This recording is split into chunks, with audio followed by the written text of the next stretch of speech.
నమస్కారం అండి, నా పేరు డాక్టర్ సువర్చల. జీవా ఫర్టిలిటీ సెంటర్స్ లో సైంటిఫిక్ డైరెక్టర్ ని. ప్రెగ్నెన్సీ రావట్లేదని లేదా సంతానలేమి సమస్యతో బాధపడుతున్నప్పుడు ఏ టెస్ట్ చేస్తే మనకి ఎక్కడ సమస్య ఉందో అనేది ఎలా తెలుస్తారనేది కనుక్కుందాం. సో ముందు టెస్ట్లు ఏంటి అంటే అసలు ఇది 4 భాగాలుగా మనం డివైడ్ చేయొచ్చు. ఫస్ట్ ఓవ్యులేషన్ అవుతుందా లేదా, అండాశయాల నుంచి అండం విడుదల అవుతుందా లేదా అనేది కనుక్కోవడం చాలా ఇంపార్టెంట్. అది మీరు సొంతంగా కూడా చేయొచ్చు, డాక్టర్స్ కూడా చేస్తారు. పీరియడ్ కి 15 రోజుల ముందే అండం విడుదల అవుతుంది. సో ఆ ప్రాంతంలో మీరు ల్యూటనైజింగ్ హార్మోన్ టెస్ట్ అనే ఒక చిన్న కిట్ లాగా దొరుకుతుంది, యూరిన్ ప్రెగ్నెన్సీ టెస్ట్ లాగా అది దొరుకుతుంది. అది తీసుకొస్తే మీరు మార్నింగ్ ఫస్ట్ యూరిన్ తో ఇది టెస్ట్ చేస్తే పాజిటివ్ వచ్చింది అనుకోండి, అలాంటప్పుడు ల్యూటనైజింగ్ హార్మోన్ ఇంక్రీజ్ అవుతున్నట్టు. ఈ ల్యూటనైజింగ్ హార్మోన్ ఇంక్రీజ్ అయినప్పుడే అండం విడుదల అవుతుంది. సో అది పాజిటివ్ వచ్చిందంటే బహుశా విడుదలైంది లేదా అవ్వబోతుంది అనేది సూచన. Next basal body temperature increase, అంటే బాడీ టెంపరేచర్ 0.5 నుంచి ఒక 1 డిగ్రీ సెంటిగ్రేడ్ ఇంక్రీజ్ అవుతుంది ఓవులేషన్ అవుతున్నప్పుడు. సో ఇది కూడా మీరు ట్రాక్ చేయొచ్చు. నేను 15 డేస్ ముందు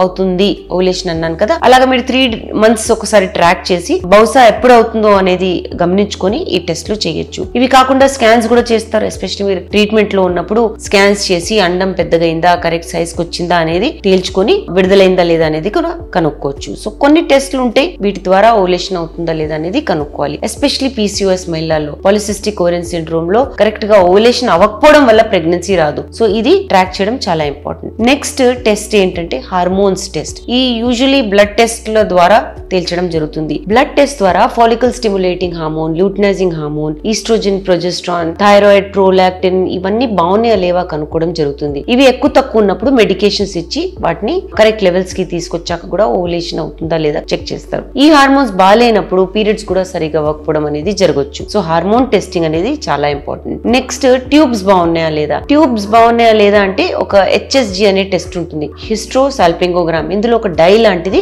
గర్భసంచిలో కేయడం జరుగుతుంది. 2 వైపుల నుంచి డై వచ్చింది అనుకోండి, అలాంటప్పుడు ట్యూబ్స్ ఓపెన్ ఉండొచ్చు. సో ఈ టెస్ట్ ద్వారా ట్యూబ్స్ ఓపెన్ ఉన్నాయా లేదా కనుక్కుంటారు. అల్ట్రాసోనోగ్రఫీ ద్వారా గర్భసంచిలో ఏమైనా సమస్యలు ఉన్నాయా చూస్తారు. కొన్ని పుట్టుకతో వచ్చే ప్రాబ్లమ్స్ ఉంటాయి, షేప్స్ లో ఏదైనా చేంజ్ ఉందనుకోండి, అలాంటప్పుడు కూడా ప్రెగ్నెన్సీ రాకపోవడం, ఫైబ్రాయిడ్స్, ఎడినోమయోసిస్, ఎండోమెట్రియోసిస్ ఇవన్నీ ఉంటే కూడా గర్భసంచిలో సమస్యల వల్ల ప్రెగ్నెన్సీ రాకుండా ఉంటుంది. ఇవి ఆడవాళ్ళు చేసినప్పుడు పురుషుల్లో సీమన్ అనాలిసిస్ అంటే వీర్యం పరీక్ష చేస్తారు. వీటి ద్వారా కణాలు క్వాంటిటీ అంటే కాన్సన్ట్రేషన్, మొటిలిటీ, మార్ఫాలజీ, నంబర్ ఎలా ఉంది, కదలిక ఉందా లేదా, మార్ఫాలజీ ఆకారం బాగుందా లేదా కనుక్కుంటారు. దీంతో పాటు ఇన్ఫెక్షన్స్ ఏమైనా ఉన్నాయా, వైట్ బ్లడ్ సెల్స్ ఎలా ఉన్నాయి, బ్లడ్ ఏమైనా ఉందా లేదా, pH ఎలా ఉంది అంటే యాసిడిక్ ఉందా, ఆల్కలైన్ గా ఉందా, ఇవన్నీ కనుక్కోవడం జరుగుతుంది. సో ఇవన్నీ టెస్ట్లు వచ్చినప్పుడు సమస్య ఎక్కడుందో కనుక్కొని ట్రీట్మెంట్ అనేది ఇస్తాము. ఇవన్నీ చేసాక కూడా అన్ని నార్మల్ ఉన్నాయి అనుకోండి, అలాంటప్పుడు అడిషనల్ టెస్ట్ చేస్తారు. అవేంటంటే క్యారియోటైపింగ్ అని, జీన్స్ క్రోమోజోమ్స్ బాగున్నాయా ఇద్దరులో అనేది చెక్ చేయడం జరుగుతుంది. DFI